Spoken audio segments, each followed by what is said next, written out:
ትምህርት ትግል አይደለም። አንዳንዴ ጠንክሮ ባጠና ረጅም ሰዓት በለፋም አይደለም።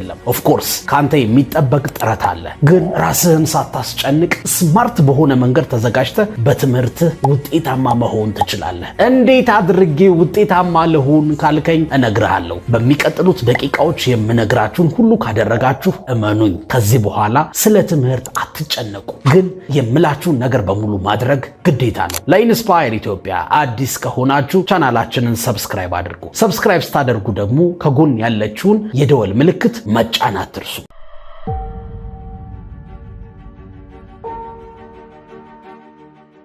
አሁን በቀጥታ ወደ ጀመርነው ጉዳይ እንግባ። መጀመሪያ አንድ ወሳኝ ጥያቄ ልጠይቃችሁ። ብዙ ተማሪዎች ለምን ይወድቃሉ? አንደኛ በደንብ አይዘጋጁም። ብዙዎቹ የሚወድቁት 9 እና 10 ላይ ብዙ ነገር ሳይገባቸው ያልፋል። እሱ ይጠራቀምና 11 እና 12 ሲገቡ ይከብዳቸዋል። ስኖቦል ኢፌክት የሚባል ነገር አለ። 9 እና 10 ሳይገቡ ያለፉ ፓርቶች ይጠራቀሙና 12 ላይ ስትደርስ በጣም ያወዛግባሉ። ከዛ ለትምህርት ኢንተረስት ታጣለህ። ሳይገባህ ማጥናት እኮ ያስጠላል። ስለዚህ ትምህርቱን ራሱ ትጠለዋለህ። የሚገባህን ትምህርት ግን ትወደዋለህ። አሁን 11 ወይ 12 ከሆንክና 9 እና 10 በደንብ ሳይገባ ካለፈ ወይ ከረሳኸው ከ9ኛ ክፍል ጀምሮ ማጥናት ጀምር። ቤዚክ ነገር በማወቅ ጀምር። ህንፃ የሚሰራው ከታች ነው፣ ከመሰረቱ ነው። የ9ኛ ክፍል ትምህርት ከገባህ የ10ኛ ክፍል ይገባሃል። ከዛ 11 እና 12 እየገባህ ቀላል እየሆነ ይሄዳል። ዩኒቨርሲቲ ከዛ የተለየ ውስብስብ ነገር የለም። ስለዚህ ሳይገባህ አትለፍ። እኛ ለዛ ነው በክረምት ፊውቸር ኤክስ ላይ 9 እና 10ን